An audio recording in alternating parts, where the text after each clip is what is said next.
10 milion lek të reja është vlera që Bashkia Fier në vitin 2022 ka parashikuar të përdorem për 2 vitet në vazhdim vetëm për vijat e bardha në sinjalistikën rrugore Fier.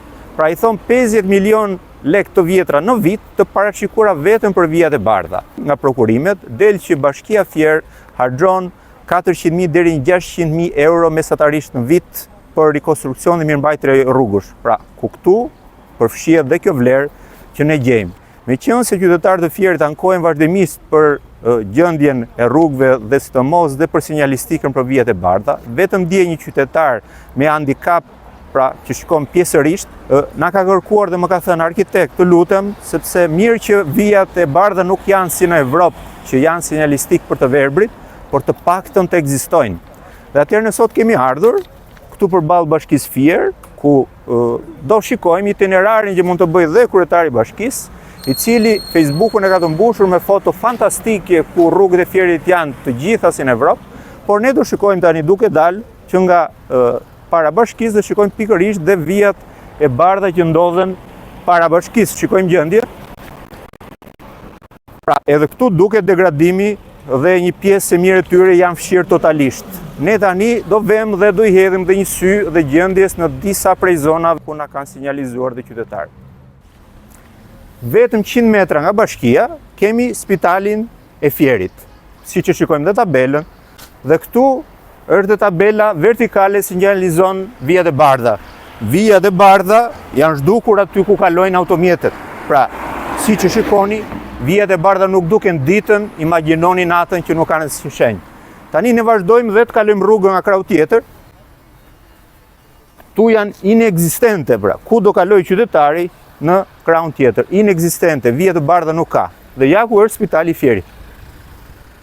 Këtu jemi ke qendra sociale Morialdo, e cila është një shkollë, një institucion që arsimon elektriqistë, hidraulik, profesionistë të ndryshëm në qytetin e Fierit. Pra, është një institucion ku vijnë vazhdimisht të rinj nga qyteti për të arsimuar dhe për të kaluar dhe aktivitete sociale. Dhe ndërkohë, tu jemi në unazën e qytetit të Fierit, ku ka një rrezikshmëri të lartë dhe ne nuk gjejmë vija të bardha as për të kaluar nga njëri krah në tjetrin. Duke kujtuar që aty kemi dhe njërën nga rrugët që të sjell nga qendra e qytetit, pra për këmbësorët dhe për sigurinë e të rinjve të Fierit që vinë dhe arsimohen, nuk ka asnjë shqetësim dhe nuk vihet dora në zjarr për sigurinë e tyre. Tu jemi në një pikë hyrëse të qytetit të Fierit, kush vjen nga Tirana, këtu është që do kaloj për në Fier, këtu ndalojnë shpesh autobusët që marrin banorët, udhëtarët, në krahun e djathtë ne hym në Fier, në krahun e majt vazhdojmë në Unaz. Dhe pikërisht jemi në pozicionin që të mos ishte ajo gjurma e bardha, atje në një farë pike, ne nuk do ta kuptonim që këtu mund të ketë në një shenjë vijave të bardha. Dhe aq më tepër, kodi rrugor thotë që sinjalistika horizontale duhet shënohet dhe me tabelën vertikale. Dhe këtu ajo mungon totalisht. Pra nuk kemi as vijat e bardha të dukshme, nuk kemi as tabelën vertikale që shoferët mund të dallojnë të paktën nga distanca. Pra rreziku këtu është akoma dhe më i madh. Këtu ndodhemi vetëm 100 metra në hyrje të Fierit, tek një pikë tjetër, dhe më në fund kemi një tabelë vertikale, e cila na sinjaliston që këtu kemi një pikë kalimi të vijat e bardha. Atëherë, le të kalojmë trotuarin, të kalojmë rrugën nga krau tjetër.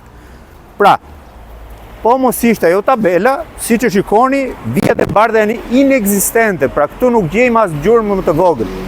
Dhe dua t'ju them që në këtë rrugë këtu vazhdimisht dhe tani vazhdojnë të bëjmë punimet. Pra, kjo është një ndër rrugët që në këto 2 vitet e fundit ka marrë vazhdimisht nga ato 400.000 apo 600.000 euro që shpenzohen për rikonstruksionin dhe mirëmbajtjen e rrugëve Fier. Këtu jemi në kryqëzimin që të lidh me autostradën për të dalë në Tiranë dhe me spitalin Memorial, dhe këtu jemi në qendër që shkojmë në hyrje të Fierit. Kjo është rruga Kasirat Moço, dhe këtu jemi në një kryqëzim ku vetë Bashkia Fier vazhdimisht sa herë sjell punonjësit, hedh foto dhe propagandon shiko punimet që ne po bëjmë. Po ja të shikojmë punimet në një rrugë e cila në pak vite është bërë disa herë punime dhe disa herë është thënë që është inauguruar. Kjo rrugë sot ne duam të kalojmë nga një kraj trotuarit në tjetrin, dhe është inexistente, vijat e bardha nuk ekzistojnë. As tabela vertikale, as gjë. E vetmja shenjë që ne mendojmë se këtu duhet kalojmë është fakti që kemi një pendencë disnivel. Dhe kjo e ndodh në të 4 drejtimet pra. Në të gjithë segmentin e kryqëzimit ne nuk mund të kalojmë në asnjë pjesë të rrugës me një sinjalistik rrugore që na thot këtu duhet të kaloj këmbësori. Dhe mbi të gjitha kjo rrugë është akoma e përfunduar. Pra kjo është vazhdimisht një rrugë e cila hapen kanalet, mbyllen, e hapuj sjellsi, e hapin për impiantet elektrike, e hapin për kabllot internetit. Pra, kjo mund të jetë si legjenda që Bashkia e Fierit nuk përfundon dot 1 metër rrugë që mos të vëri dorë brenda vitit. Unë sfidoj këtë dot na gjej 1 metër rrugë që Bashkia e Fierit nuk i rikthet 10 herë në vit.